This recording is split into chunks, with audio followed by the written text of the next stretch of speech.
చాలా అమాయకంగా చాలా డెమోక్రటిక్ గా అసలు డెమోక్రటిక్ అనే పదానికి ఆ మీనింగ్ తెలుసా? ఎవడు రాసిస్తే చదివినాడు? చాలా పదాలు అర్థాలు తెలియకుండా మాట్లాడుతున్నాడు. నీ ఆస్కార్కి నోబెల్కి ఇంకో దానికి తేడా తెలియని మనిషి. గంతెందుకు ఒకసారి ఆ లేఖ చూపించరాదు? నువ్వు అందరికీ దాంట్లో పెట్టి కొంచెం బాగా దాన్ని ఏమంటారు క్లోజ్అప్ చేసి సోనియా గాంధీ గారు రాసిన లేఖ చూపించరాదు ఒక్కసారి? ఇట్స్ ఫర్ మీ నా కొరకే రాసిన Oscar award, Sonia Gandhi Oscar award రాసి ఇచ్చింది నాకు అని చెప్పిన లేఖ ఒకసారి చూపించరాదు ప్రజలకి? ఆయన అభిమానులు కూడా చూసి తరిస్తారు. ఇవన్నీ తెలంగాణ పరువు తీయడం కాకపోతే ఏమనాలి కళ్యాణ్? తెలంగాణ ముఖ్యమంత్రి కదా.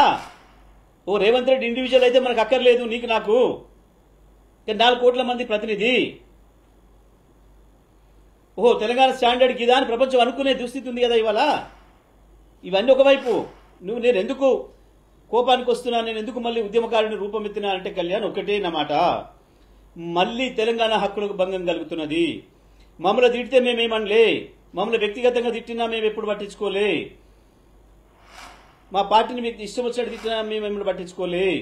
కానీ వాళ్ళ తెలంగాణ హక్కుల్ని ఏదైతే నీ అవసరాల కొరకు అమ్ముతున్నావో, తెలంగాణను తీసుకుపోయి తెలంగాణ హక్కుల్ని తాకట్టు పెట్టే ప్రయత్నం చేస్తున్నావో, నీ తుచ్చమైన డబ్బు సంపాదన కొరకు, నీ పదవిని నిలుపుకోవడం కొరకు కొట్లాడి తెచ్చుకున్న తెలంగాణలో ఇవాళ ఆ తెలంగాణ హక్కుల్ని, నీటి హక్కుల్ని తీసుకుపోయి దారదత్తం చేస్తున్నావో, ఎక్కడ తెలంగాణ గౌరవాన్ని తగ్గించే ప్రయత్నం చేస్తున్నావో, ఎక్కడ నా బ్రతుకమ్మను దెబ్బతీసే ప్రయత్నం చేస్తున్నావో, ఎక్కడ మళ్ళీ సమైక్యవాదుల కుట్రలకి నువ్వు అవకాశం ఇస్తున్నావో, వాళ్ళకు తలొగ్గి నువ్వు ఇవాళ తెలంగాణ దెబ్బతీసే ప్రయత్నం చేస్తున్నావో, తెలంగాణ అస్తిత్వాన్ని దెబ్బతీసే ప్రయత్నం చేస్తున్నావో, అందుకే మళ్ళీ కేసీఆర్ మళ్ళీ జగదీష్ ఉద్యమకారుడు అవుతున్నాడు. అంతే తప్ప నాకు వ్యక్తిగతమైన ఏమేం లేవు.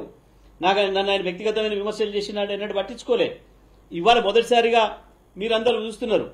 కానీ ఆయన సూర్యాపేటకు వచ్చిన ప్రతిసారి, ఆయన కాంగ్రెస్ పార్టీ అధ్యక్షుడైన తర్వాత కూడా సూర్యాపేటకు వచ్చినాడు ఇవే చెత్త మాటలు మాట్లాడిపోయింది.